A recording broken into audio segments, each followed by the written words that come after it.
Yeah, hi. Alrighty. Ladies and gentlemen, it is time for your late night. Well, not late night. I wish it was late night. Time is just not on my side. Late night of date. Early morning raw. Review. Uh, so WWE's taping two shows, so it's basically, every time when they're doing a tape show, you can clearly see what they did this past Friday on SmackDown. They barely did things, like basically barely having everybody or barely doing something, because they have two shows to tape. I don't know. They're like basically, I don't know, separating certain things from the show because they're gonna do two shows for the fans, and then fans can be like confused or whatever. I don't know. I understand the holidays and whatever. I have filmed the video. I sadly didn't upload it yet, but I'm gonna upload a video about the holiday schedule that WWE has decided to do. Um, we'll talk about it. But regardless, man, this show for the most part was pretty boring. Because there's not much I cared about this show. And again, okay, let's talk about this. I am an advocate of the idea, obviously, of quality over quantity, but I think a lot of wrestling fans, especially smarky wrestling fans, and for people who are Triple H marks, they think, his idea of quality over quantity is better than what the actual idea of quality over quantity. So Triple H's idea of quality over quantity is basically less matches, but more time for them. Even though I'm always an advocate idea that not every match needs to be long and they don't need to be 5 stars and bullshit, Or honestly, any match can be 5 stars. It's just about the moment in that match, right? Unfortunately, Triple H's idea is like, doing 5 matches on a pay-per-view, less matches but more timing, which is like, again, you're gonna bore people out with that, I'm an advocate of the idea of like, you don't need to do long matches.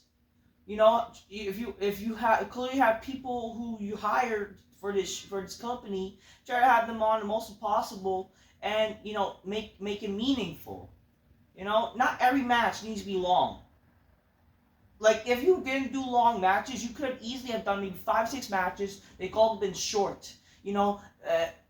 All matches are supposed to be segments. Just like segments. For a certain time of the show before commercials. Unfortunately, WWE has adopted the idea to, cater to smarky wrestling fans where they're going to give long matches and all that kind of shit, and that's going to ruin the show if we're all honest. Grab your Coca-Colas, drink my niche, buy me bitches, go, oh shit, oh shit. Cheers.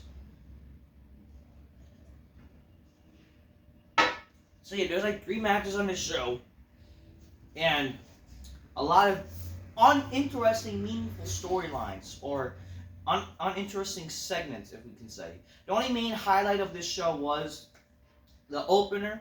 I will say that. The opener was the only thing that intrigued me of this show. And let's just say this show was really just an infomercial for freaking Netflix's Raw. Just like what Vince Russo said in his Raw review with Dr. Chris on the Sportskeeda channel. This was literally just an infomercial for Monday Night Raw. It's like they don't care, rather than making people care for this show up until, Netflix, make you intrigued to want to watch Netflix.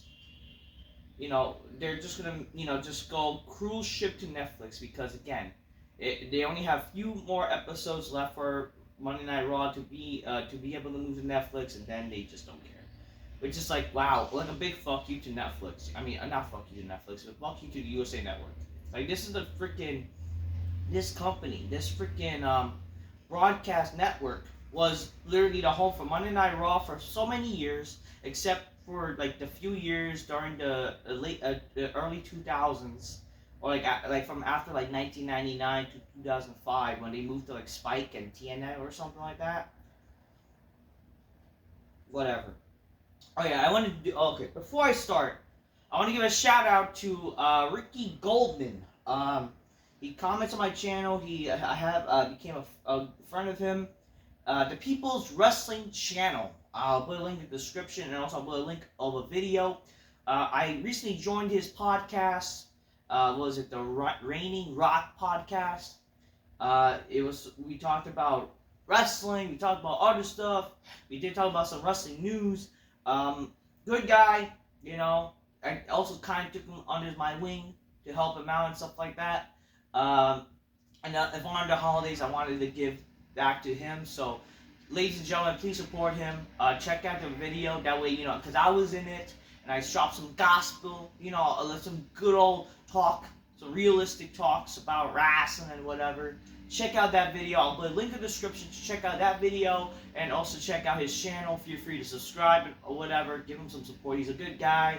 He's from the UK, so good guy, nice guy, supporter. Let's support him. Let's also support the video too. Give a little upload, because again, give a little, like check it out. That because I was in it, of course. So I gave my time, and the guy's a good guy too. I mean, I already said that a bunch of times. He is, he is. So.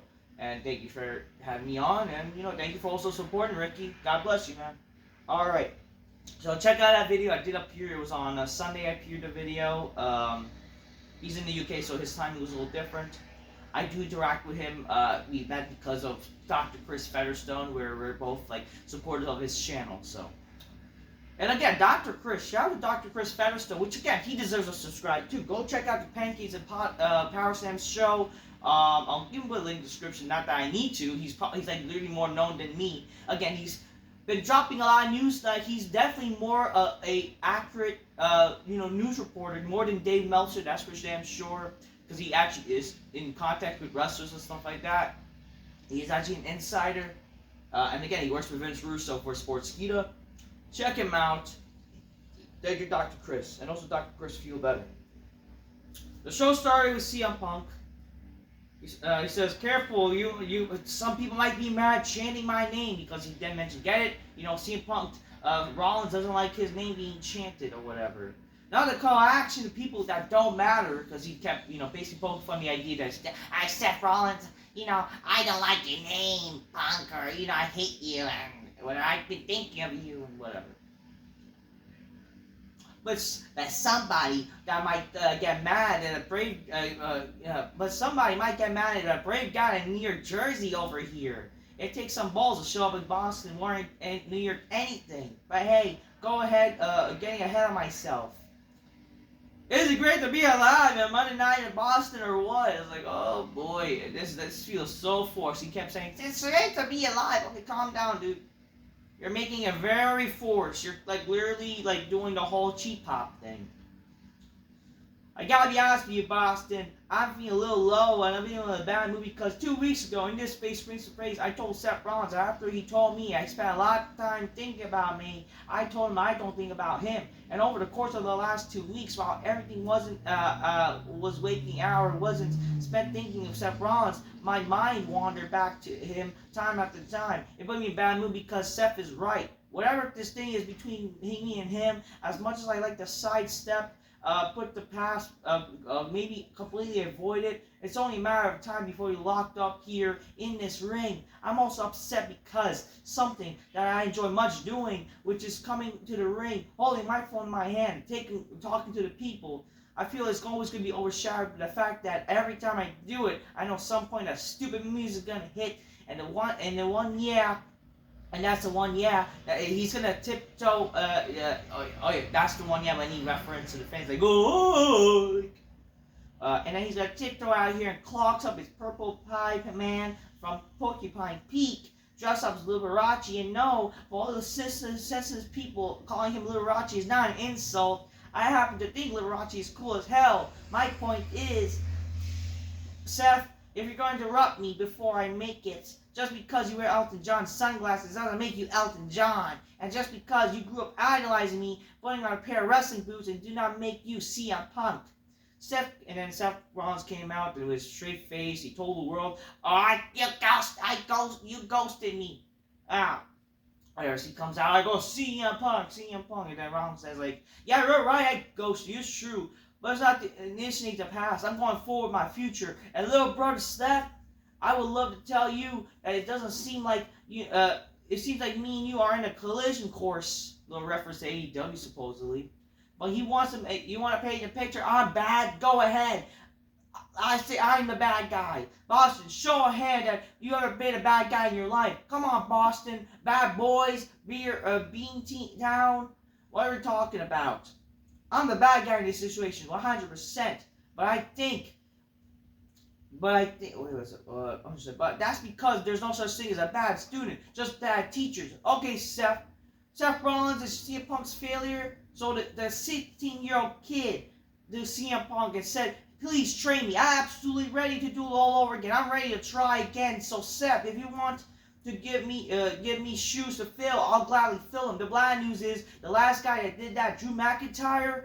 So ask yourself, Seth, are you tougher than Drew McIntyre? You might think you are. Boston, that you're not, knows that you're not. And one thing beyond the shadow of the doubt, there's not enough staples to the world to put you back together when I'm done with you.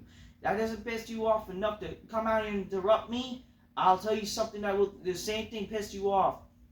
And when I was gone in this company, and that hearing, the scheduled television time, and then when Tyrell was chanting my name, and then he mentioned how, yeah, I'll gladly give you a teaching lesson or whatever. And Seth Rollins said, CM Punk. Oh yeah, he came out. I don't know, whatever, I'm confused, but he's like, I like your perspective. I saw you, it might give me new perspective. If you don't mind me taking a hard good look at yourself, no, you're still an asshole. So he goes, well, you're overjoyed coming out as that you didn't come out with that stupid song the first time. They actually coming out because the audience of wrestling fans, because that's what you deserve to be. And then Seth Rollins like, I'm not embarrassed. I'm a fan. I'm always leaving because I love this. I took it behind my back. Because when you left, and I may have had more and I got maybe more WrestleManias more than you. So that Punk, the Iron to Punk, then Punk and Rollins got like a massive brawl to open Raw. They brawled like through the crowd, a little bit in the ring, a little bit in the ringside. They were brawling a little bit, which it's nice. Definitely better than the little mini brawl they had a few weeks ago, but again made sense. And it was heated, even though really, I'll just main event WrestleMania than you. You should have freaking insult them, hey, you should just go have to what would have been a better way to make Punk angry is make it a little personal, I don't know, mentioning you should just have gone home to your stupid wife April. And I don't know, you could have mentioned making more personal, something, That way it would have been actually, yeah, that's where he's just, I made more WrestleMania than you, really, I poked to make him angry. Whatever. To want to fight him. Whatever. They had a little massive brawl, then Ron's like, give me what I want! Give us what's due, give us a match! And then, eventually, that's gonna be made, whatever. It's gonna be thought of. If you guys could stop fighting 10 minutes, they said.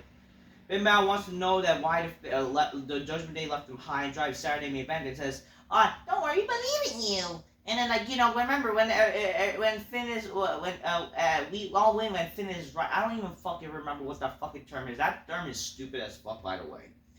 The Raw Netflix kickoff is announced for Wednesday. Blah blah blah. First match, Braun Breaker defeats Ludwig Kaiser for the Intercontinental Championship. I felt this match was longer than it needed to be. I do like Kaiser. Again, of course I like Breaker, but Breaker is supposed to be more of a badass tough guy. And the fact that Kaiser got some offense, and the fact that this match was longer than it needed to be. Because again, if you look at the wrestlers, how the fuck does Kaiser have this long match with Braun Breaker? This match should have been shorter. The reason why it made sense for Kaiser to get the advantage he did back in Survivor Series, because again, he was the third guy and just took advantage when he get this should have been a match where it exposes Kaiser that he's not as tough as Braun Breaker. You know what I mean? So the fact this match was longer than needed is kind of stupid in my opinion. So you saw Rey Mysterio kicking the New Day out of the locker room, how they treated for Big E. Basically because I get it, everybody don't like the New Day. And we don't even see the New Day on the show. But they'll probably be on next week, whatever. Because again, they rather than doing something for this week's show, they're gonna be taping two shows where it's just stupid. We get a recap of Saturday in the event, and now Cody's injured, blah, blah, blah. We did get a War Raiders vignette. Why did we get a vignette before? Whatever.